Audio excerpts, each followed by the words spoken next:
gentlemen, Case the Producer here with Q101. It is a case for Riot Fest, and I'm here with one of my favorite bands of all time, Chicago legend, Josh from the Smoking Popes. How you doing, my friend? I'm doing well. Thanks for having me on. It's an absolute pleasure. You're no stranger to Q101 interviews. This is the first time we've met, first time I've interviewed you. A real delight for me. Do you remember the first time you heard your band on Q101? No, I remember, though, getting a phone call from a friend of ours telling us, hey, I just heard you guys on Q101. This was like 1990, I want to say 94. Okay. Was probably Need You Around. It was Need You Around. And we were like, on Q101, are you sure? What song was it? They said, Need You Around. I'm like, Need You Around? Why would they play that song? This was like, we hadn't picked that as a single. We didn't pick any single. Whoever was the program director, whose name I forget back then. Yeah, I don't know who would have been then. I remember meeting him. I mean, he was a really nice guy. I forget his name. But he took it upon himself to pick Need You Around as the single and to put that into like heavy rotation in 1994, which helped accelerate everything that was happening with the band at that time. Because then Born to Quit came out, but then it got re-released by Capitol, right? Yeah, right then it had just come out on Johann's Face Records, Chicago indie label, and we were in the process of talking to some major labels at the time because that's what was happening. All these Chicago bands were just getting snatched up by major labels. Smashing Pumpkins, Liz Phair, Urge Overkill, and just if you were in an alternative band at the time, you were probably going to get signed to a major. But that was something that turned it into, okay, now whatever label we sign with has to play catch up because this song is already like it's already out there. It's already out there. It already has legs. It's already, so they were like had to rush through the re-release of the album. Which it's a good problem to have. Like this thing has so much momentum, we can't even keep up with what's happening with this. What was the first record from Chicago that you remember going like, oh, this is a thing that was? I'm assuming it was the Pumpkins, but was there something that maybe came before that was like, oh, Chicago's the place to be now, not Seattle, not wherever else?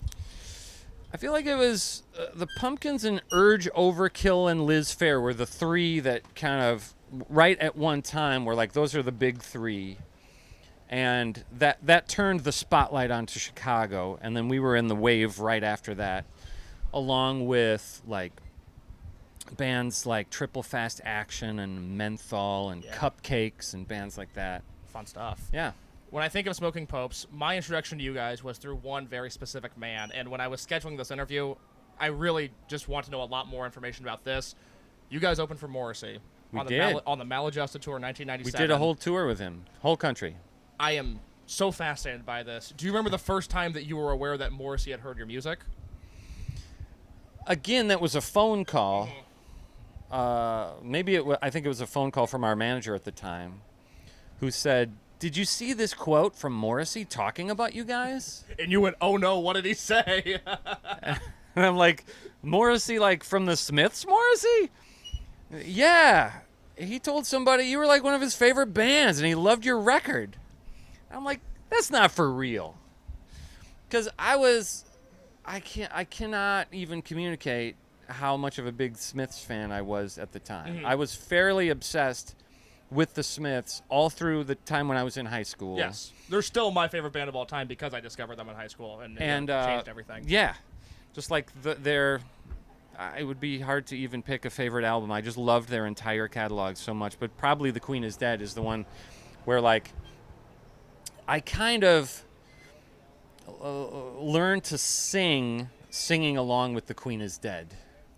The bands that I listened to before that, I would play air guitar along with it.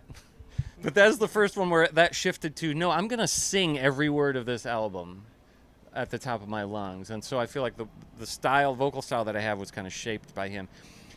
Suffice to say, he was an iconic, larger-than-life figure to me personally. Mm-hmm. So to find out that he liked our band was like, what planet am I even on? Is this real?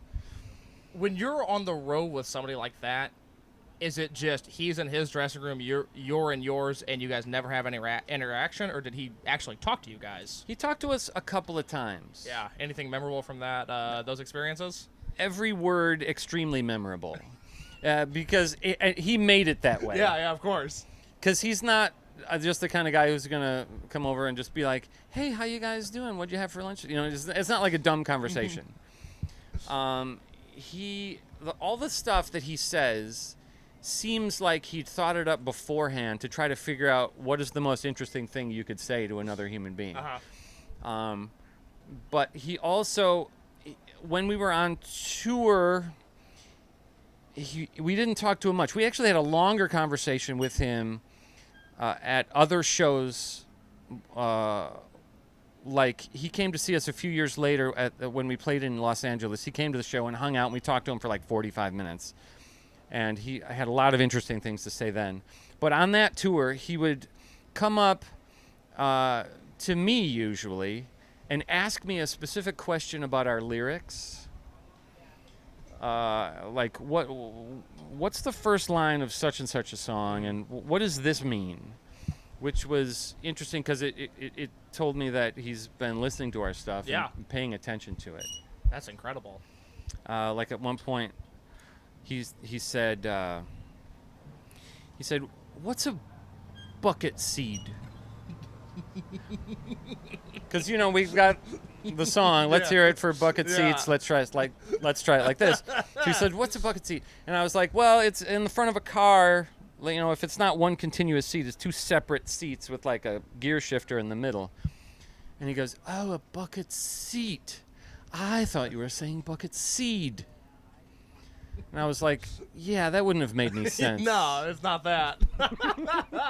Now, you've obviously played on a lot of big shows, and I would assume that tour, especially at that point in his career, he was still, drawing very nice houses, especially on the West Coast. Mm-hmm. Is it one of those deals where you open for him and everybody's just so Morrissey-pilled, they're so locked into him that the crowd is completely disengaged, or do you feel like you actually got a warm response there? We got a pretty warm response. His crowd was very friendly. To this day, we get people coming up telling us that the first time they ever discovered us was on that Morrissey tour. Oh, really? Like 2 weeks ago, I had somebody say that to me. Oh, that's awesome. Yeah, I found out about you guys when you opened for Morrissey. So his crowd was very friendly. Also, we would see, depending on the region, like all up and down the West Coast, there was the same group of 30 people in the audience every night. Yes, he's famously had a woman named Julia who, up until a few years ago, was at literally almost every single show. Yeah, so he has a Grateful Dead-like following of people who just live on the road with him. If I was financially more successful, could have been me as well. The other person in your life that I want to talk to you about, the complete opposite of Morrissey in every single way, Mike Park, Asian Man Records.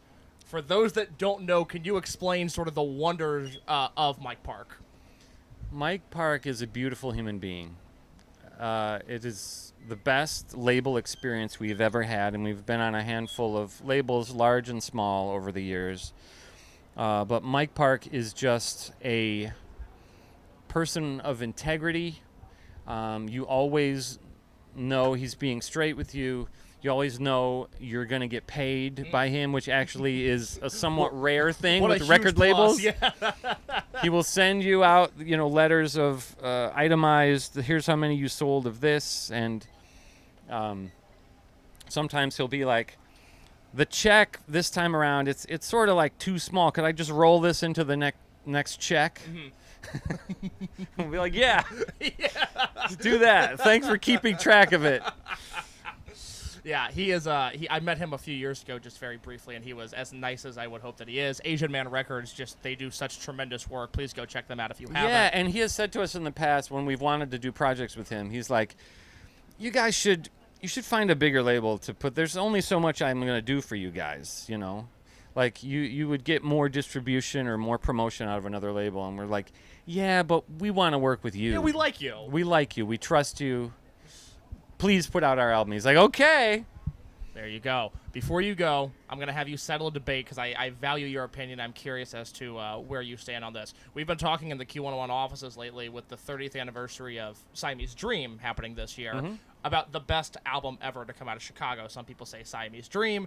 I always mention Asian Man Records alumni Alkaline Trio From Here to Infirmary, their third record. If you had, and you can say your own album, I won't judge you. If you had to list the best album to ever come out of Chicago's rock scene, what would it be?